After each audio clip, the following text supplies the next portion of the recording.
Bismillahirrahmanirrahim. Assalamualaikum warahmatullahi wabarakatuh. Waalaikumsalam. Allahu akbar. Allahu akbar. Allahu akbar. Walillahil hamd. Innal hamdalillah nahmaduhu wa nasta'inuhu wa nastaghfiruh wa na'udzu billahi min shururi anfusina wa min sayyiati a'malina. Man yahdihillahu fala mudilla lahu wa may yudlil fala hadiya lahu.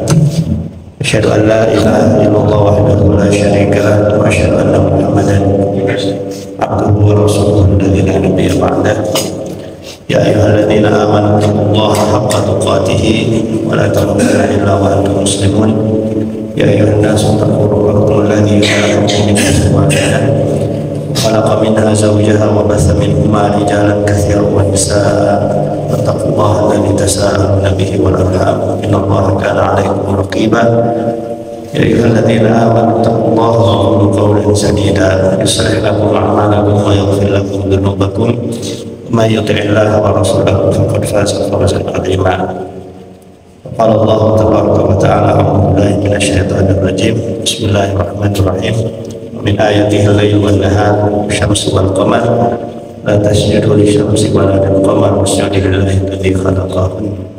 Shadaqallahul azim. Syukur kita panjatkan kepada Allah Subhanahu wa taala. Salam dan salam kita tercurahkan kepada baginda Nabi Muhammad sallallahu alaihi wasallam.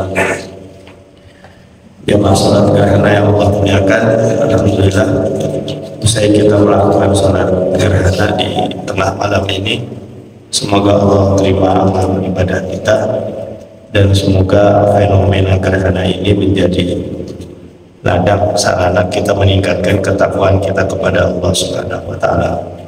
Hadirnya kita malam-malam hari di tengah ngantuknya kita pun semoga ini bagian daripada ikhtiar kita. Semoga Allah mencatat kita termasuk hamba-hambanya yang pandai, yang bertakwa. Karena kalau dihitung daripada atau diukur daripada hawa nafsu kita, malam hari ini yang enak itu adalah tidur. Tetapi karena ada sunnah Rasulullah SAW bahwasannya gerhana itu sunnatullah dan Rasul memerintahkan kita untuk membesarkan asma Allah dengan takbir, maka kita rela untuk mengesampingkan istirahat kita demi mendekatkan diri kepada Allah dengan sholat gerhana di malam hari ini. Jamaah salat gerhana yang Allah muliakan, ada dua hal yang bisa kita ambil pelajaran daripada fenomena gerhana itu. Yang pertama adalah bagaimana kita melihat alam kosmik ini dengan kacamata iman, bukan hanya dengan kacamata sains modern yang cenderung positivistik.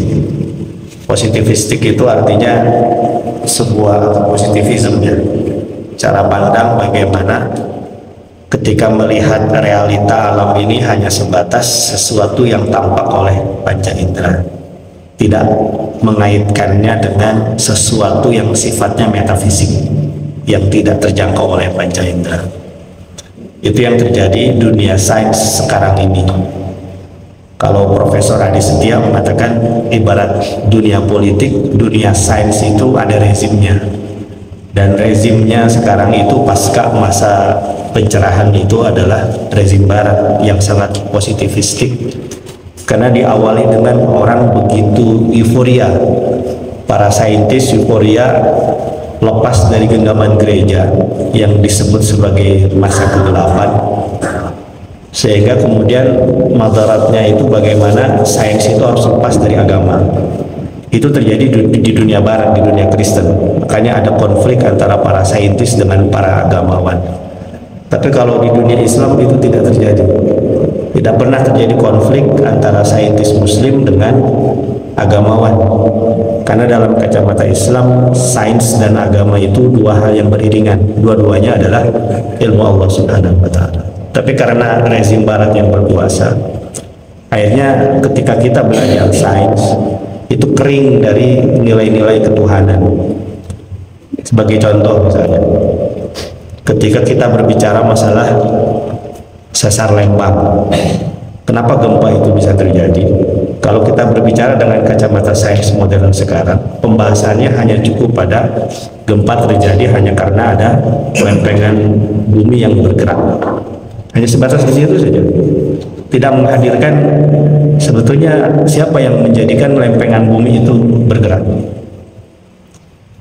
Lempengan bumi itu bergerak, tapi kan dia tidak berkehendak. Siapa yang berkehendak menggerakkannya? Yaitu Allah. Nah, sains modern itu tidak sampai ke sana. Hanya cukup apa definisi gempa itu? Gempa itu adalah ketika lempengan bumi bergerak, cukup sampai segitu. Maka tidak heran kalau orang belajar sains tidak semakin dekat kepada pencipta, karena kurikulumnya itu sangat kering daripada nilai-nilai spiritual. Dan itu yang terjadi dalam kurikulum sekarang, baik di Indonesia maupun di luar. Contoh lain misalnya ketika kita berbicara masalah kedokteran misalnya, tanggal 1 Desember itu hari apa ya? Hari peringatan HIV AIDS. Kemudian dikampanyekan bagaimana cara menghindari HIV AIDS. Caranya adalah menggunakan, mohon maaf, kondom. Hanya sebatas di situ. Intinya apa? Ya silakan melakukan free sex, yang penting pakai kondom. Tidak dibahas bahwasanya zina itu hukumnya adalah haram. Jadi hanya sebatas bagaimana menghindari zina supaya aman dari urusan dunia yaitu HIV, tapi tidak sampai kepada urusan akhirat. Zina itu haram hukumnya dan ancamannya adalah neraka. Pun juga dalam masalah astronomi, kalau kita lihat apa definisi gerhana bulan itu, gerhana bulan itu kalau hanya kita berpikir sains modern adalah ketika posisi posisi bulan berada di antara matahari dan bumi, sehingga cahaya matahari tidak sampai kepada bulan. Hanya sebatas segitu, tidak dikaitkan dengan Tuhan. Padahal yang jadi pertanyaan, kenapa posisi bumi itu bisa di antara bulan dan matahari? Siapa yang menggerakkan? Allah. Apakah bumi punya kehendak? Tidak punya kehendak. Siapa yang menggerakkannya sehingga mereka itu berputar pada porosnya? Yaitu adalah Allah. Sehingga Allah katakan, wasyamsu tajri li mustaqarrin laha, dzalika taqdirul azizul alim. Dan dialah matahari yang berlari di porosnya. Apa kata Allah akhir ayatnya itu? Dzalika taqdirul azizul alim. Itu adalah kehendak Allah. Jadi yang punya kehendak sehingga benda-benda langit itu berputar di porosnya itu adalah Allah, bukan kehendak mereka sendiri. Kalau dalam sains modern tidak sampai mengaitkan kepada metafisik kepada Allah Subhanahu wa Ta'ala. Nah, ini bagaimana kita berislam itu bukan hanya hati kita datang ke masjid, tapi juga pola pikir kita ketika kita melihat alam kosmik ini. Karenanya tadi di awal khutbah ini itu dikutip firman Allah Subhanahu wa Ta'ala, inna wa min ayatihi al-lail wan nahar wasyamsu wal qamar. Dan di antara ayat-ayat Allah itu adalah malam dan siang, matahari dan bulan. Semuanya itu adalah tanda-tanda kebesaran Allah. Artinya apa? Ketika kita berbicara masalah bulan, ketika kita berbicara masalah matahari, siang dan malam, itu bukan hanya fenomena alam yang kebetulan. Itu kan dalam kacamata sains modern itu gitu. Semua ini hanya adalah fenomena alam yang kebetulan. Tapi kata Allah, wa min ayatihi, itu adalah tanda-tanda kebesaran Allah Subhanahu wa Ta'ala. Maka seharusnya orang belajar sains itu, atau kita yang bukan saintis pun, ketika melihat fenomena alam ini, kita tidak luput dari mengaitkan fenomena alam ini dengan Allah Subhanahu wa Ta'ala. Itu yang pertama, jadi pola pikir kita melihat alam kosmik ini. Kemudian yang kedua, yang bisa diambil pelajaran dari fenomena gerhana ini, hadis-hadis yang berkaitan dengan gerhana bulan itu berkaitan dengan fenomena wafatnya putra Nabi Shallallahu Alaihi Wasallam dari Maryam Al-Qibtiyah. Nabi itu kan punya istri 13, kemudian diceraikan 2, tersisa 11. Ketika Nabi wafat, istrinya yang masih hidup itu 9. Dari sekian istri Rasul itu, yang memberikan anak untuk Rasul itu cuma 2, yaitu Khadijah binti Khuwailid, yang kedua adalah Maria Al-Qibtiyah. Semua anak Rasulullah dari Khadijah kecuali Ibrahim dari Maria Al-Qibtiyah. Dan memang semua anak Rasul wafat sebelum Rasulullah wafat kecuali Fatimah yang wafat setelah Rasul wafat. Di antara yang wafat sebelum Rasulullah wafat itu namanya Ibrahim. Ada yang mengatakan Ibrahim itu wafat sebelum usia 2 tahun. Artinya sangat masih lucu-lucunya meninggal. Dan ketika Ibrahim wafat itu berbarengan dengan fenomena gerhana bulan, sehingga ketika itu banyak orang mengaitkan bahwasanya gerhana bulan ini merupakan isyarat kewafatan Ibrahim, putra Rasulullah SAW. Ketika berita itu, isu itu menyebar, kemudian Rasulullah membantahnya dengan hadisnya, inna syamsa wal qamar ayatani min ayatillah la yankasifani limauti ahadin wala li hayatihi. Sesungguhnya matahari dan bulan itu dua di antara tanda-tanda Allah. Tidak terjadi gerhana pada keduanya kecuali, dan keduanya gerhana bukan karena wafatnya seseorang atau tanda lahirnya seseorang. Kemudian apa kata Rasulullah? Fa idza ra'aitumuhunna, apabila kalian melihat fenomena gerhana tersebut, maka berzikirlah kepada Allah, bertakbirlah kepada Allah, salatlah dan berbanyak doa. Maka pada saat ini adalah waktu mustajab untuk doa di antara waktu-waktu mustajab lainnya. Maka segala harapan kita dipanjatkan pada hari ini. Dan ini jadi pelajaran bagi kita juga, tidak boleh ada yang namanya tatayur. Tatayur itu mengaitkan fenomena alam dengan nasib kita. Yang mungkin ada hal-hal sepele, sebetulnya itu masih kategori tatayur. Contohnya misalnya ketika datang kupu-kupu ke rumah, pertanda akan ada tamu bawa bolu. Jadi itu fenomena tatayur, itu mengaitkan fenomena alam dengan nasib kita. Atau hal-hal yang lainnya lah, yang mungkin itu tidak termasuk kategori syirik, tapi menuju ke sananya ada. Maka jangan mengaitkan fenomena alam itu dengan nasib kita. Dan kalau kita melihat bagaimana kisah wafatnya Ibrahim ini pelajaran buat kita betapa kesabaran itu sangat penting. Dan orang sesoleh Rasul pun Allah uji. Bahkan semakin soleh seseorang, ujiannya itu akan semakin berat.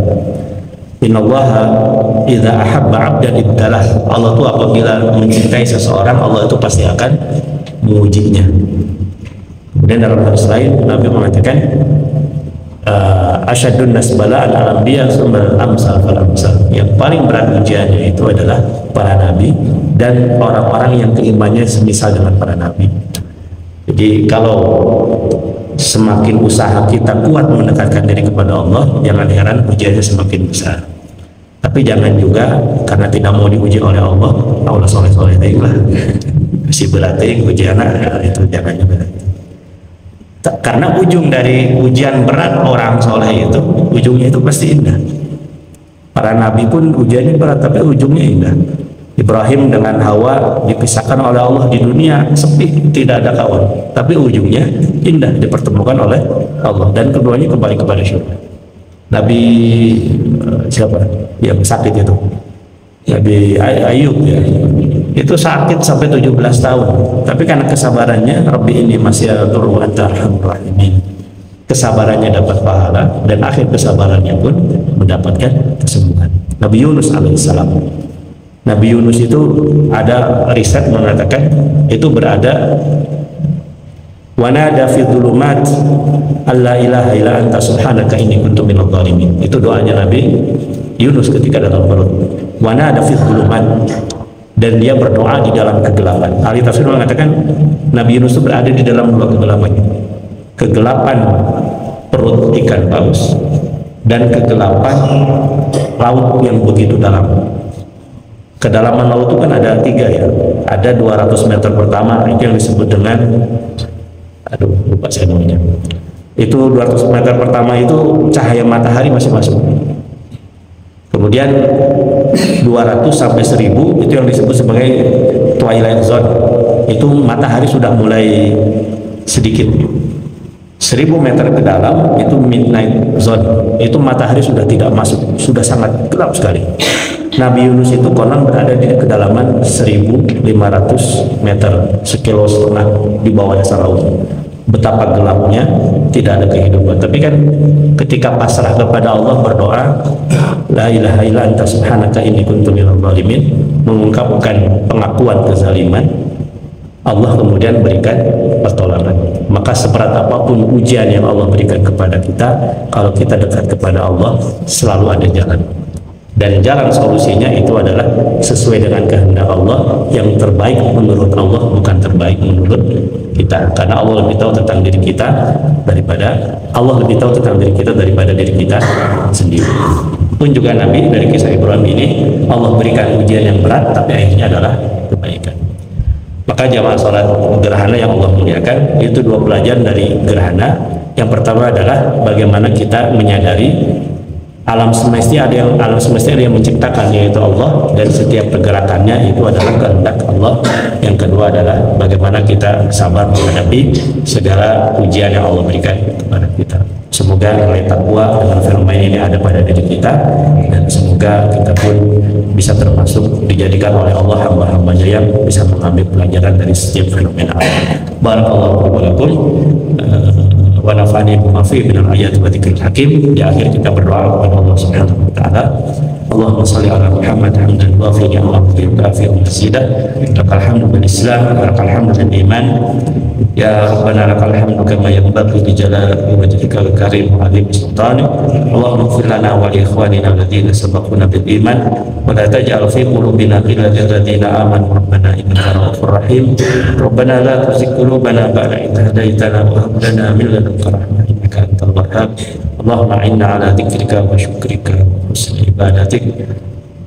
Allahumma ya muyassir kullal asir, yassir umurana ya Allah ya Tuhan kami, mudahkanlah urusan kami, mudahkanlah urusan pasangan hidup kami, anak istri kami, jadikanlah keturunan kami termasuk golongan yang saleh salehah, dimudahkan urusannya di dunia dan akhirat, dibahagiakan kehidupannya di dunia dan akhirat. Yang sakit di antara kami, keluarga kami sembuhkanlah ya Allah. Yang punya hajat di antara kami dan keluarga kami, mudahkanlah ya Allah. Ya syafi'al amrad, ishfi mardana wa mardal muslimin. Rabbana atina fid dunya hasanah wa fil akhirati hasanah wa qina adzabannar. Subhana rabbina rabbil izzati amma yasifun. Wassalamun alal mursalin. Walhamdulillahi rabbil alamin. Barakallahu lakum wa qul khair. Assalamualaikum warahmatullahi wabarakatuh. Waalaikumsalam.